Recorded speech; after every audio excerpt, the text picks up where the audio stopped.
Study IQ IAS, अब तैयारी हुई अफोर्डेबल। पंडित नेहरू देश के पहले प्रधानमंत्री और देश के लॉन्गेस्ट सर्विंग प्राइम मिनिस्टर, प्यार से चाचा नेहरू कहा जाता है, the greatest son of the soil and sometime also referred as the god amongst the human. हम आम इंसानों के बीच में एक देवता रूपी छवि को रखने वाले पंडित नेहरू। भारत में बहुत सारे लोग के बारे में बहुत कुछ लिखा गया है, लेकिन जितना पंडित नेहरू और गांधी जी के बारे में लिखा गया है, खासकर देश के बाहर, उतना शायद ही किसी और के बारे में लिखा गया है। एंड ग्रेटेस्ट इंडियन की श्रेणी में भी इन लोगों को रखा जाता है। तो कंट्रीब्यूशन बहुत सारे हैं। पहले प्रधानमंत्री थे, जाहिर सी बात है, लॉन्गेस्ट सर्विंग प्राइम मिनिस्टर थे। बहुत सारी चीज़ों को, देश को बनते ढलते अपने सामने इन्होंने देखा। जो चैलेंजेस थे उसको उस समय संभाल पाना किसी के बस की बात नहीं थी। खासकर टावरिंग फिगर्स एंड पर्सनैलिटीज़ की आप देख रहे हो, निधन हो रहा था उस समय।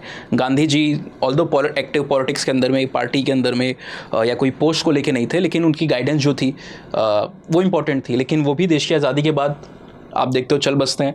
और पटेल साहब जो नेक्स्ट इन लाइन इतने सीनियर लीडर थे, है ना, पार्टी वर्कर के तौर पे उनको काफ़ी लोग चाहते थे, प्यार करते थे। और 50s में देखते हो आप उनकी, 50 में उनकी भी डेथ हो जाती है। अम्बेडकर साहब, जिनके कुछ तीखे अनुभव रहे, मीठे अनुभव रहे, दोनों तरीके के अनुभव रहे। शुरुआती समय में तो गवर्नमेंट का हिस्सा थे, बट बाद में वो रिज़ाइन कर देते हैं। आपने पूरा हिंदू कोड बिल वाला इशू सुना होगा। बाद में 56 में उनकी भी डेथ हो जाती है। तो in the first decade itself most of the towering figures in the people जिनकी लेगेसीज को आज हम काउंट करते हैं, दे पास्ड अवे। और पंडित नेहरू अकेले उस बैटन को, डिस्पाइट द चैलेंजेस, जो इकोनॉमिक चैलेंजेस थे देश की आज़ादी के बाद, अनएम्प्लॉयमेंट से लेकर के, पॉवर्टी से लेकर के, जो पार्टीशन की वजह से वायलेंस थी, इन सब की चीज़ों के बीच में एक चीज़ जो नेहरू जी के कंट्रीब्यूशन को काफ़ी अनोखा बनाती है किसी भी और इंसान से, वो है इनका मार्जिनलाइज कम्युनिटीज़, डिप्रेस कम्युनिटीज़, खासकर ट्राइबल्स के प्रति जो रुझान रहा। ऐसे माहौल में भी पंडित नेहरू, आज के समय में आप देखोगे देश की लगभग, अभी सेंसस का रिपोर्ट अगर आए, सेंसस कंडक्ट हो, तो 9% के आसपास का आंकड़ा आएगा देश की टोटल पॉपुलेशन में। तो मुस्लिम्स के बाद जो सबसे बड़ी संख्या है देश में, वो ट्राइबल्स की है। और आप बाकी माइनॉरिटीज़ को अगर मिला भी देते हो तो भी ट्राइबल्स के बराबर नहीं होते। क्रिश्चियंस, ज्यूज़, जितने भी लोग आपको यहाँ पर देखने को मिलेंगे भारत में, कुछ लोगों से लेकर के ज़्यादा पॉपुलेशन, है ना, जो बाहर से माइग्रेट करके आए हैं, जो यहाँ पर हमेशा से रह रहे हैं, सबको मिला भी दोगे, बुद्धिस्ट, जैन, सिख्स, सबको मिला दोगे आप, पारसीज, तो भी वो पॉपुलेशन को मैच नहीं करते। तो इतनी बड़ी जनसंख्या है, और इसके बारे में शुरुआती समय में तो बिल्कुल नहीं सोचा जा रहा था, बिकॉज वोट बैंक का आइडिया उस समय नहीं था, कैसे इनको वोट बैंक के तौर पे यूज़ किया जाएगा। उस समय पे पंडित साहब का एक काफ़ी ज़्यादा रुझान रहा, और बहुत सारे एंथ्रोपोलॉजिस्ट के साथ में इनका इंटरेक्शन रहा। ही वॉज वेरी कंसर्नफुल अबाउट कि पोस्ट इंडिपेंडेंस कॉलोनियल अप्रोच से हट करके हम कैसे ट्राइबल एडमिनिस्ट्रेशन को आगे ले जाएंगे, क्या हमारी प्रणाली होगी। उससे आज़ादी से पहले ही आप देखोगे बहुत तरीके के मेजर्स को सजेस्ट किया गया था। कुछ स्कॉलर, जो ब्रिटिश स्कॉलर्स, कॉलोनियल स्कॉलर्स थे, हाइमंडॉर्फ वगैरह तरीके के, इन्होंने अपातनीज नाम की जो ट्राइब है नॉर्थ ईस्ट की, उसके ऊपर स्टडी किया और प्रोक्लेम किया कि we should maintain the isolationist approach. Tribals को उनके हाल पे छोड़ देना चाहिए, आइसोलेटेड छोड़ देना चाहिए, क्योंकि अगर हम उनको नॉन ट्राइबल से इंटरेक्ट करवाएंगे, मिलाने की कोशिश करेंगे, तो उनकी प्रॉब्लम्स और बढ़ेंगी, उनका और ज़्यादा मार्जिनलाइजेशन होगा, एक्सप्लॉयटेशन होगा। और ये चीज़ देखी भी गई एक्सपेरिमेंटली भी, जिसमें अपातनी का सही उन केस दिया। और दूसरे स्कॉलर्स को, सोशियोलॉजिस्ट लाइक GS घूरे, गोविंद सदाशिव घूरे, इनका यह कहना था कि tribals are not different from the mainland Indian population, they are the backward Hindus. तो उनको हम ट्राइबल्स को नॉन ट्राइबल से मिला देते हैं, एसिमिलेट कर देते हैं। ये दोनों क्या थी? ये दो एक्सट्रीम थे, ये दो एक्सट्रीम थे। हमें इसके बीच का एक मध्यमिक मार्ग को स्ट्राइक करना था। तो यहाँ पर काफ़ी इंपॉर्टेंट रोल आ जाता है पंडित नेहरू का। और एक उन्होंने एथिकल गाइडलाइन हमें प्रोवाइड की थी, जिसको हम और आप आज के समय में, आज के ज़माने में ट्राइबल पंचशील कहते हैं। ट्राइबल पंचशील एक मोरल एथिकल गाइडलाइन है, 5 प्रिंसिपल्स को इलस्ट्रेट करती है, जो कि हमें बताती है कि हमारी approach of tribal governance administration कैसी होनी चाहिए, हमें क्या चीज़ को यहाँ पर ध्यान में रखना चाहिए। तो आज स्टडी IQ का ये जो नया चैनल आप जिस पे इस वीडियो को देख रहे हो, ये हमने ओपन किया हुआ है, ठीक है, हाल फिलहाल में ये ओपन हुआ है। और ऑप्शन के सारे जो इंपॉर्टेंट वीडियोज़ हैं वो इसी पे आएंगे। 15 मिनट की हम यहाँ पर एक सीरीज स्टार्ट कर रहे हैं आज से। पहला वीडियो है एंथ्रोपोलॉजी इन 15 मिनट्स, और ऐसे ही टॉपिक्स को वहाँ पर डिस्कस करेंगे। तो सबसे पहला, जब ये ट्राइबल पंचशील की हम बात करते हैं इस वीडियो के अंदर में, तो इसका ओरिजिन के ऊपर बड़े सारे सवाल हैं। कई लोग डायरेक्टली कहते हैं कि पंडित नेहरू ने दिया था, but it was not Pandit Nehru, actually it was amalgamation of the thought processes of 2 gentleman. One was Pandit Nehru and the other was Verrier Elwin. जो दूसरे यहाँ पर इंसान थे वो कौन थे? Verrier Elwin. अब वेरियर एल्विन साहब कौन है? शायद आपने नाम सुना होगा, हमने एक स्टडी IQ के मेन चैनल पे भी वीडियो बनाया है, the angel, the defender, the destroyer of the tribal. काफ़ी कंट्रीब्यूशन भी और थोड़ा बहुत क्रिटिसिज्म भी उनका है, अच्छा खासा इनफैक्ट क्रिटिसिज्म है। तो ये एक ब्रिटिश आपको एंथ्रोपोलॉजिस्ट के तौर पे देखने को मिलते हैं। शुरुआत में तो ये एक मिशनरी वर्कर के तौर पे भारत के अंदर में आए थे, लेकिन बाद में इनका रुझान बढ़ता है ट्राइबल्स की तरफ। कई सारी जो इंपॉर्टेंट ट्राइब है देश की, बड़ी ट्राइब लाइक गोंड्स हैं, अगरियाज हैं, central and central eastern India में, इनके ऊपर इन्होंने काफ़ी सारा काम किया हुआ है। मुरियांदर घोटुल नाम से किताबों को पब्लिश किया हुआ है। और देश की आज़ादी के लगभग 10 साल बाद 1957 में इनकी एक किताब पब्लिश होती है जिसका नाम था philosophy of NEFA, north eastern frontier agency.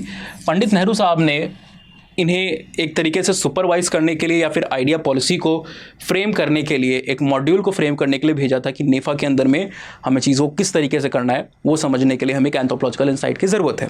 उस समय पे एंथ्रोपोलॉजिस्ट का जो यूटिलाइजेशन है काफ़ी बेहतर तरीके से होता था देश की आज़ादी के शुरुआती कुछ दशकों के अंदर में, है ना।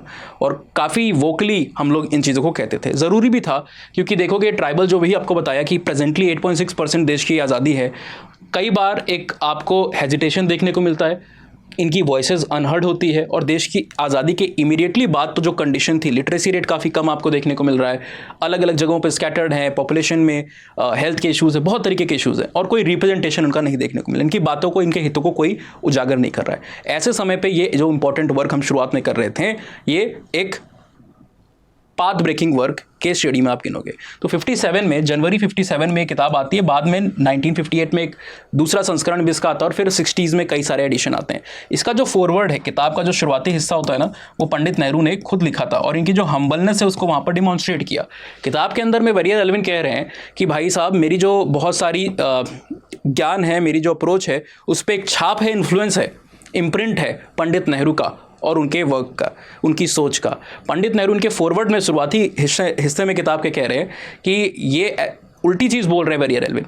इनफैक्ट इनका जो ज्ञान है, मेरी ट्राइबल के प्रति अट्रैक्ट हूँ मैं और बड़ा रुझान है मेरा, लेकिन मेरा ज्ञान उनके प्रति बहुत ही लिमिटेड है, सीमित है। उस ज्ञान को बढ़ाने की कोशिश यहाँ पर किसने की है? वेरियर एल्विन ने की। उनकी राइटिंग से मैंने कई कुछ चीज़ों को सीखा है। तो एक इंटरेक्शन देखने को मिलेगा। और उसी के तीसरे पैराग्राफ के अंदर में बेसिकली ये भी बोलते हैं कि आई बेसिकली वांट कि ये जो फिलॉसफी ऑफ नेफा है, ये जो फिलॉसफी जो इन्होंने इस किताब के अंदर में बताई है, ये जो अप्रोच इन्होंने जिक्र किया है, वो अप्रोच दूसरे राज्यों में भी, दूसरी जगहों पर भी, नेफा के बाहर भी जो अदर एरियाज़ हैं वहाँ पर भी इम्प्लीमेंट किया जाए। और सिर्फ पंडित नेहरू ही इनसे इतना ज़्यादा मुतासिर नहीं थे। अगर आप बात करोगे जीबी पंत साहब की, गोविंद वल्लभ पंत की, वो भारत के दूसरे जो आपके राष्ट्रपति थे, है ना, राधा कृष्णन साहब, वो भी वहाँ पर मुतासिर थे, जाकिर हुसैन साहब, NGRD टाटा, बहुत सारे लोग इनके वर्क, इनकी राइटिंग से काफ़ी ज़्यादा इन्फ्लुएंस थे। तो यही दोनों थॉट प्रोसेस, जो नेहरू साहब की, एल्विन साहब की जो लेटेस्ट थॉट प्रोसेस है, ये मिल करके राइज देती है किसको? जिसको आज हम और आप ट्राइबल पंचशील कहते हैं, द 5 प्रिंसिपल, है ना, जो कि हमें गाइड कर रहे हैं। अब एल्विन साहब शुरुआती समय में आइसोलेशनिस्ट अप्रोच के साथ भी जुड़े हुए थे, बट इनके लेटर वर्क के अंदर में ये इंटीग्रेशनिस्ट अप्रोच आ रही है, जिसको प्रोफेसर DN मजुमदार ने भी आगे बढ़ावा दिया। उनका भी एक मेजर रोल या कंट्रीब्यूशन रहा। ये 5 प्रिंसिपल क्या है और क्या कहते हैं, एक बार इनको देखते हैं। तो सबसे पहला यहाँ पर प्रिंसिपल है, वो बात करता है नॉन इम्पोजिशन की। नॉन इम्पोजिशन के मतलब है कि हमारी जो नॉन ट्राइबल्स की सोच की प्रणाली है, हमारी अपना एक तौर तरीका है, हम एक तरीके से दुनिया को देखते हैं, हमारा वर्ल्ड व्यू अलग है, हमारे लिए डेवलपमेंट के मायने अलग हैं, दुनिया अलग तरीके की हमारे लिए, ट्राइबल्स के लिए सारी चीज़ें अलग हैं। तो हमें ट्राइबल को उनकी लाइन पे ही डेवलप होने देना है, उनकी सोच के, विचार के हिसाब से ही, उसी पेस से हमें उनको डेवलप होने देना है। हमें अपनी अकल, अपना जीनियस, जो एलियन थॉट पैटर्न है, एलियन मतलब आउटसाइडर, हमारा जो थॉट पैटर्न है, उनके ऊपर इम्पोज नहीं करना है, हावी नहीं होने देना है ना, थोपना नहीं है हमें। तो ये चीज़ सबसे पहला प्रिंसिपल जो नॉन इम्पोजिशन की वैल्यूज़ को बताता है। दूसरा कि ट्राइबल्स के लिए कभी भी आप सुनोगे स्लोगन्स को, रिमार्क्स को, 3 J वहाँ पर काफ़ी इंपॉर्टेंट होते हैं, जल, जंगल और ज़मीन, है ना। तो इसमें लैंड राइट और फॉरेस्ट राइट जो ट्राइबल्स के होते हैं, एक लंबे समय तक, जब तक राजा रजवाड़ों का यहाँ पर रूल था, तब तक तो बहुत ज़्यादा कोई इंटरफेरेंस होता नहीं था। लेकिन कॉलोनियल जब आए देश के अंदर में, उनका एक वेस्टेड इंटरेस्ट था, रेलवे ट्रैक बिछाने थे, कई जगहों पे फॉरेस्ट को कट करना था, फॉरेस्ट के रिसोर्सेज को के अंदर में उनका एक इकोनॉमिक इंटरेस्ट था। तो फॉरेस्ट के अंदर में बहुत सारे लेजिस्लेशंस आए, एक एक करके। शुरुआत हो जाती है लेट 19th सेंचुरी से, और 20th सेंचुरी में भी आप देखो बहुत सारे बड़े एक्ट आते हैं, खासकर 1927 का जो एक्ट है वो इस सिलसिले में बड़े एक्ट के तौर पे देखा जाता है। अपार्ट फ्रॉम दैट ऑल्सो कई बार क्या होता है, डेवलपमेंट के चक्कर में, डेवलपमेंट के सिलसिले में हम क्या करते हैं, ट्राइबल्स की जो ज़मीनें हैं उसको छीनते हैं, एविक्ट करते हैं। उनको कंपनसेशन या तो बहुत देर में मिलता है, बहुत कम मिलता है, जिन जगहों पे भेजा जाता है वो भी उनके कई बार रहने लायक नहीं होती है, तो उनको डिस्प्लेस कर रहे हैं। और इसके परिणाम क्या होते हैं, ये एलपी विद्यार्थी से लेके कई सारे स्कॉलर्स ने अपनी केस स्टडीज़ में 1960s में बताए हुए हैं, ठीक है ना। तो ये जो लैंड राइट है, उनके जो फॉरेस्ट राइट है, हमें इसका रिस्पेक्ट करना होगा, सम्मान करना होगा। इसका एक्सप्लॉयटेशन और इनकी जो डिस्प्लेसमेंट उसको हमें प्रिवेंट करना होगा। तीसरा है सेल्फ एडमिनिस्ट्रेशन। हमें बेसिकली जो ट्राइबल्स हैं उन्हें ट्रेन करना होगा, हमें कैपेसिटी बिल्डिंग करनी होगी, ताकि जो एडमिनिस्ट्रेशन से संबंधित या जो उनके इंटरनल अफेयर्स हैं इसको वो खुद मैनेज करें अपनी टेरिटरी के अंदर में, है ना। और जो आउटसाइडर्स हैं उनका जो नंबर है और उनका जो रोल है उसको हम सीमित करने की कोशिश करें, क्योंकि कहते हैं ना कि किसी को भी, फॉर एग्जांपल आपको कोई दुख या दर्द, कोई परेशानी हो तो आपको आपके परिवार का इंसान ज़्यादा बेहतर तरीके से समझ सकता है। ट्राइबल्स में भी यही है कि जो बाहर के लोग हैं वो एम्पैथेटिक नहीं है। टीचर्स को कई बार आप देखते हो, एडमिनिस्ट्रेटर्स को जो भेजा जा रहा है वो बाहर के लोग हैं। टीचर्स को आप भेज रहे हो, एजुकेशन की प्रॉब्लम क्यों बड़ी प्रॉब्लम है, क्योंकि जो सिलेबस है, जो करिकुलम है वो आपने मेनलैंड सोसाइटी की तरह रखा हुआ है, टाइमिंग भी मेनलैंड सोसाइटी की तरह रखा हुआ है, समय कम, इसलिए इसको हम बहुत डिटेल में नहीं बता रहे हैं, लेकिन ये एक बड़ी प्रॉब्लम आपको देखने को मिलती है। तो ये सब चैलेंजेस है। टीचर्स को भी आप भेज रहे हो, सोच रहे हैं ट्राइबल पढ़ लिख के क्या करेंगे, क्या ही कर लेंगे, तो उनको भी आपने अलग थलग करके रखा हुआ है, उनको भी आपने अलग थलग करके रखा हुआ है। तो हमें एम्पैथेटिक एटीट्यूड रखने वाले जो लोग हैं, यानी कि जो खुद ट्राइबल्स होंगे, उनको ट्रेन करना है ताकि वो इस सेल्फ एडमिनिस्ट्रेशन के अंदर में आ सके, जुड़ सके। नेक्स्ट हमें ओवर एडमिनिस्ट्रेशन। हमें मल्टीट्यूड ऑफ जो स्कीम्स है ना, 2 स्कीम, 4 स्कीम, 5 स्कीम, 10 स्कीम, आज ये स्कीम कर दो, कल वो स्कीम कर दो, तो नाम हो हर दिन अखबार में है कि अच्छा एक नया प्रोजेक्ट आ गया, एक नया स्कीम आ गया।